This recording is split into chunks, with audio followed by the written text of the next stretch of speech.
So thoughts are great, in fact, greater than a start-up capital. If somebody looked at you and gave you $100,000 and said, go start a business, and you had no thought, I can almost guarantee you that you'll blow that money.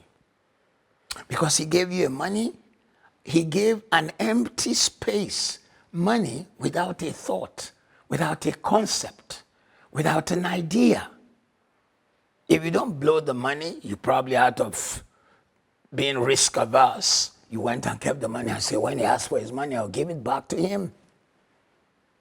So this series I'm doing is really so important to the whole of your understanding of wealth creation. You've got to know your thought and your talk, your mind and your mouth determine your capacity to create wealth. So what are we saying? Thoughts are greater than startup capital.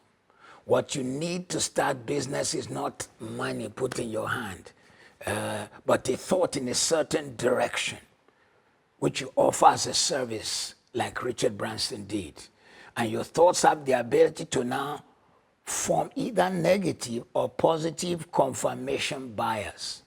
There are people who have a negative attitude towards things even without investigating. And listen, even though I'm teaching on your thought and your talk becoming necessary for wealth creation, you've got to understand you need to do what, there's no space for all our teaching today, but there's something called critical thought. In critical thinking, you must know how to look at your own thoughts, step out of it, see the weakness of how you've always thought. If you've always thought, oh, all wealthy people are just nasty, oh, they are all very wicked, or they are very unhelpful, you already have barriers. Because nobody wants to be nasty, nobody wants to be unhelpful, nobody wants to be difficult. But why did you have such thought? Oh, they don't help the poor, they don't give anyone, they don't. In the first place, you've got to realize for a man to create wealth, he also create a system. Part of his system may be, before I give money to a person, I want to find justification that I am not endorsing laziness. So he has created a system for himself for managing how he will use his wealth. And so you can't use that as the only basis. It was Andrew Young who said, I have about concluded that wealth is a state of mind, and that anyone can acquire a wealthy state of mind by thinking rich thoughts.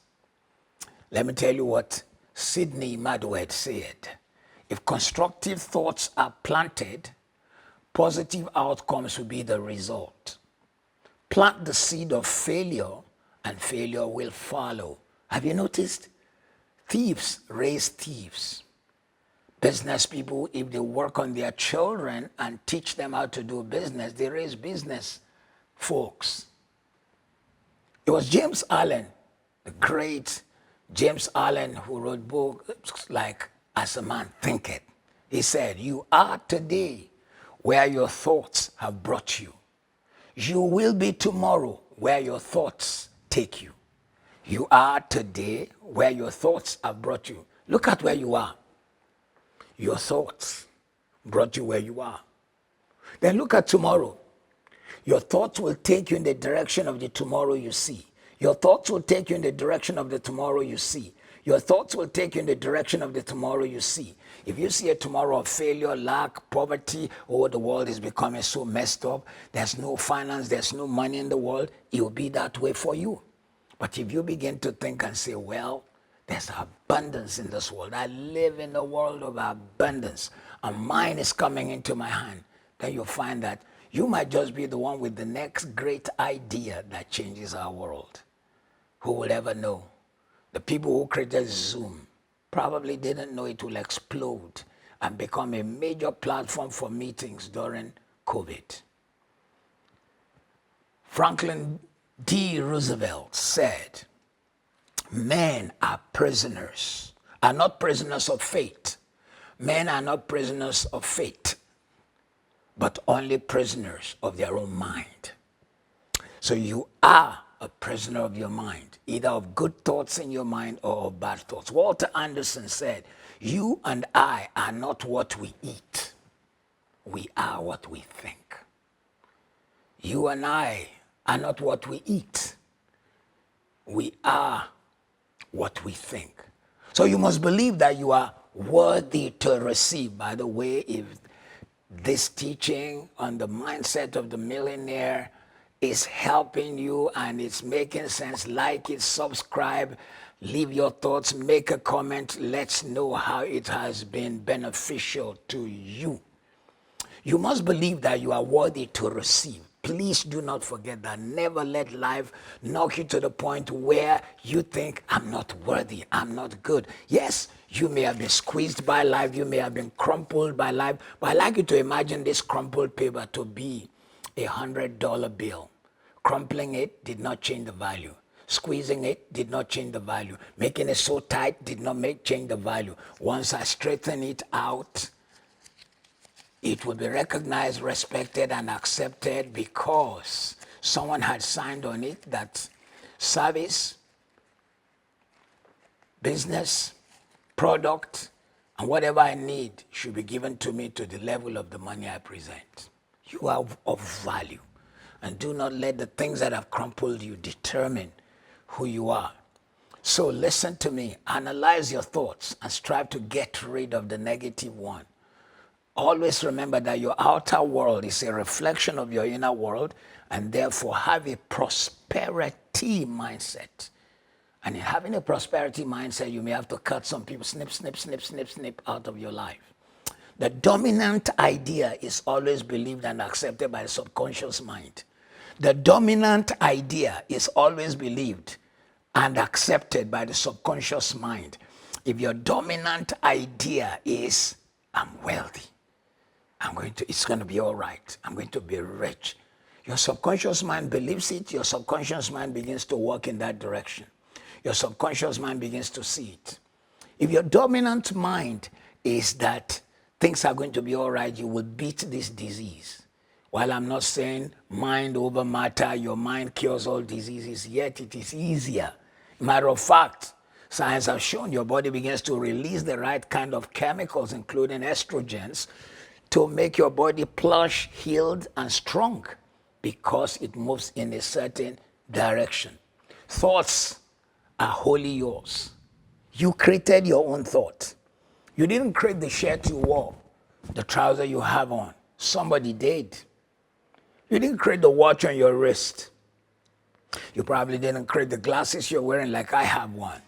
But you create your own thoughts and you are responsible for them. So if you told yourself, I'm a failure, nobody wrote the script. You did. Thoughts are the master blocks, your own Lego with which you construct your future. The master blocks with which you construct your future. Therefore, you think and your talk. And we're spending more time today on your think, not just your talk.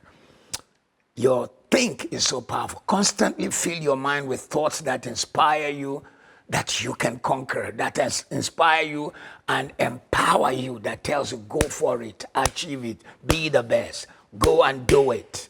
Others who did it, it was because they had opportunity and they let their mind at work. Thoughts can become the best tool you ever had. The best. Concentrate them. That's why I think this generation needs to sometimes have time out from social media. Shut down everything so you can just think. Guard your thought and exercise your thought. Your mind tells you to write, to journal some ideas, journal it. Even if you've not seen anything in like manner, or you were confronted with a problem and you can't find a solution, write it down. You might be the one to produce the next solution. Everything a man achieves and all he fails to achieve is in direct result to his own thoughts, not his teacher. We blame people, but the most major person to blame is ourselves. Start with the man in the mirror. As a man thinks, so is he. As he continues to think, so he remains. So when you lift your thinking, you rise and conquer. Life and its achievement are the crowning of your thoughts. All achievements in all spheres, all achievements in all spheres, business, intellectual, spiritual, financial, are definitely directed and keyed to your thought. Your thought life is a power available for your use. You want to create wealth, you want to know wealth, change your thinking and your talking, and things will begin to change around you. If this series has helped you, like it, subscribe, leave a comment, and invite other people. Make sure you check us out and check us out on our platform. There are several other videos we've done that could help you. It's been me, Matthew Ashimolowo. God bless.